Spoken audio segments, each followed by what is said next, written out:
আজ চলো তোমাদের একটু ব্রহ্মপুত্রের পাশ থেকে ঘুরিয়ে নিয়ে আসি। সবাইকে অনেক অনেক ভালোবাসা জানিয়ে লাইফ অন রিলস থেকে রীতা শর্মা আমি তোমাদের কাছে চলে এসেছি আজকে খুব সুন্দর একটা ব্লগ নিয়ে। অবশ্যই পুরো ভিডিওটা শেষ অবধি তোমরা আমার সাথে থেকো। কালকে সন্ধেবেলায় একটু কাজে বেরিয়েছিলাম। এই যে কটন বাবু, উনিও আমাদের সাথে আজকে বেরিয়ে পড়েছে। হ্যাঁ, কটনেরও একটা ব্যাপারের জন্য আমাদের বেরোতে হয়েছে। তার আগে তোমাদেরকে বলি যে আমার যে অক্ষয় তৃতীয়ার দিনকে পুজো হয়েছিল, তো আগের বছরে ঠাকুরটাকে তখন আর বিসর্জন দেওয়া হয়নি। তো অনেক দিন হয়ে গেছে, ঠাকুরটাকে আলাদা করে সরিয়ে রেখেছিলাম, আর নানা কারণের জন্য আর সময় করে উঠতে পারিনি। তো কালকে যখন বেরিয়েছি ভাবলাম আগে ঠাকুরটাকে একটু বিসর্জন দিয়ে দিই। আর ঠাকুরের যা যা জিনিস ছিল পুজোর সময় যেগুলোর আর কি আমাদের দরকার পড়ে সেই সব একসাথে সব করে রেখেছিলাম। ভাবলাম যখন যাব সব একসাথে করেই ঠাকুরের ওখানে ব্রহ্মপুত্রের ওদিকে গিয়ে প্রত্যেকবার বিসর্জনটা দিই। তো এই সব জিনিসগুলো সব এক জায়গা করেই রেখে দিয়েছিলাম। তো কালকে একটু তাড়াতাড়ি করেই বেরিয়ে পড়েছি। বেরোবো অনেক আগেই ভেবেছিলাম যাতে একটু ব্রহ্মপুত্র ওই দিকটা তো একটু ঘুরতে পারি। অন্য সময় তো আর সত্যি করে কাজের মধ্যে আর আমাদের আলাদা করে যাওয়া হয়ে ওঠে না। তো যাই হোক, আমি তো ঠাকুরকে একটা ব্যাগে পুরে নিয়ে নিয়েছি। ওই আমার বাহন চলে এসছে। আর কটন আজকে আমাদের সাথে বেরিয়েছে, ক্যান্ডিকে নিয়ে বেরোয়নি। দুজনকে একসাথে নিয়ে আজকাল আর মানে আমরা দুজনেই ঠিক সামলে উঠতে পারি না। তো ক্যান্ডি ঘরে আছে। ওইদিকে ক্যান্ডি চিৎকার করছে যে,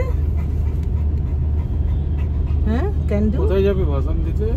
কেন, যেখানে দিই ও বিসর্জন দে না ঠাকুরটা। আগে প্রথমে ঠাকুরের বিসর্জন দিয়ে তারপরে কটনকে নিয়ে ডক্টরের কাছে যাব। कहाँ देगा बाबा? হ্যাঁ, वो ठाकुर भसाना है।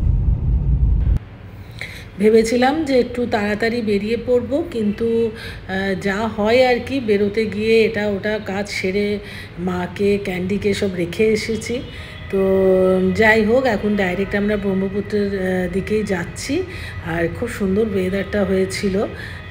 ভাবছিলাম যাতে বাবা এই টাইমে এক্ষুনি যেন বৃষ্টিটা না আসে, কারণ ওখানটায় নেমে আবার একটু হাঁটাহাঁটির ব্যাপার থাকে। তো যাই হোক, কথা বলতে বলতে প্রায় পৌঁছেই গেছি আমরা। বাবারে কটনকে তুমি আমাকে এটা দাও কেন? না না, কখন ঝাপাঝাপি করবে, তোমাকে ডিস্টার্ব করতে আসিনি না। ও দেখ কত ভদ্র, দেখ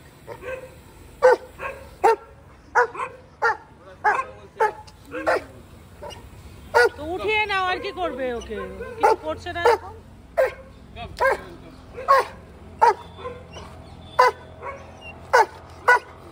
কটন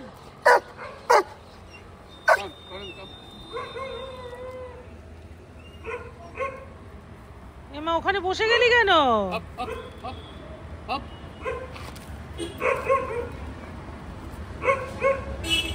কেন বসছে কেন? আমরা চলে যাব চলে যাব চলে যাব।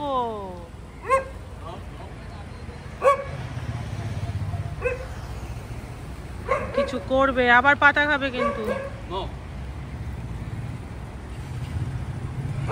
ওইখানেই করবে কিছু, ওই কারণে ও করবে।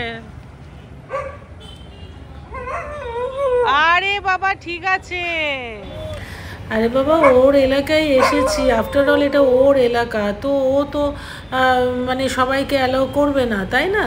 ঠিক আছে, আমরা চলে যাচ্ছি, এত চিৎকার করো না, তোমার এরিয়ায় এসছি। ওই পাতা খাচ্ছে। এই এক অভ্যাস কটনের, মানে যেখানে গাছপালার পাতাগুলো দেখতে থাকবে ও ছিঁড়ে ছিঁড়ে ওগুলো খেতে থাকে, গলায় লেগে যায়। যাই হোক, বেশ সন্ধে হয়েই আসছে, আর আমরা দেরি না করে আমরা ভাবলাম যে না, এখানে পুরোটা কনস্ট্রাকশনের কাজ চলছে। আমার হাজব্যান্ডের মানে মাথায় ছিল না, সত্যি করে আমিও বুঝতে পারিনি। অ্যাকচুয়ালি ব্রহ্মপুত্র যে দিকটায় আমরা সবসময় ঠাকুর ভাসান দিই, সেই দিকটা মানে যেহেতু ওই ড্রাইভার দাদা একটু নতুন, তাই আর বুঝে উঠতে পারেনি। কি করবে বেলিভিউ থেকে? এরপর আমরা গাড়িতে উঠে গেছি, তো শর্মাজি বলছে বেলিভিউ মানে আমাদের কাছাকাছি আরেকটা এরকম রয়েছে। তো আমি দেখলাম যে না, অনেক সন্ধে হয়ে আসছে, অন্ধকার হয়ে গেলে ওই ঠাকুর মানে জলে দেওয়াটা ওটা রিস্কের ব্যাপার হয়ে যায়। পুরো কনস্ট্রাকশনের কাজ চলছে, তার জন্য সমস্ত দিক পুরোটা একেবারে ঘেরাও করে বন্ধ করে রেখেছে, মানে একেবারে যা তা অবস্থা করে রেখেছে। এটা অনেক দিন হয়ে গেল, অনেক মাস হয়ে গেছে, এখনো অবধি এটা ঠিক হলো না। আস্তে আস্তে চায়ের কি সুন্দর যাও, তুমি ওখানে গিয়ে দিয়ে আসো, একে নিয়ে নামা যাবে না, অনেক নিচে হবে।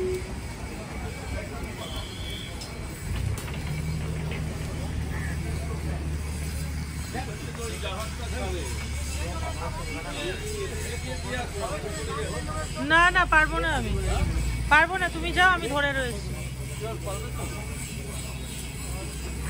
দেখবে ঠাকুরকে প্রণাম করে দিয়ে দেবে।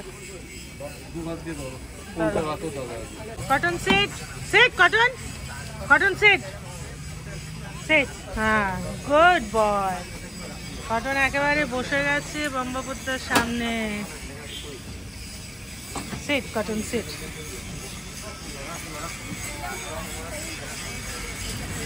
এই হলো আমাদের ব্রহ্মপুত্র। এটা মানে যেহেতু একটু সন্ধে হয়ে এসেছে, তার জন্য পরিষ্কার অত বোঝা যাচ্ছে না। আরেকজন নিজের মতো নিজের কাজ চালিয়ে যাচ্ছে। আসো আসো আসো আসো,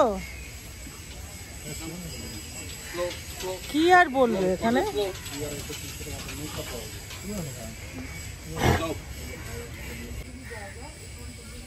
এটা পুরো অন্ধকারই হয়ে গেছে। এটা কোনটা রয়েছে? এটা আলফিসকোর ইয়েটা, ওই যে সন্ধ্যাবেলা যে ক্লিপটা করে। ও আচ্ছা আচ্ছা। সেট কটন আবার নিচে নিয়ে যাচ্ছ। ব্যাস, ওখানে বসিয়ে দাও। ওই পাতা খেয়েছে বোধহয়, আবার করছে। ওখানটা একটু বসাও, আমি একটা ফটো তুলি। ঘুরু ঘুরু ক্যান্ডি ঘরে, আর তুই ঘুরতে এসছিস। এই জায়গাটা হচ্ছে এখানে, এটা হচ্ছে আলফিসকোর এটা জাহাজটা। এটা হচ্ছে রাত্রেবেলায় এই জাহাজে করে পুরো ব্রহ্মপুত্রটা ঘোরায়, ভীষণ ভালো লাগে তখন কিন্তু দেখতে। তারপরে আমরা একটু হাঁটতে হাঁটতে একটু চায়ের সন্ধানে, আদা দেওয়া চায়ের খুব সুন্দর গন্ধ আসছিল।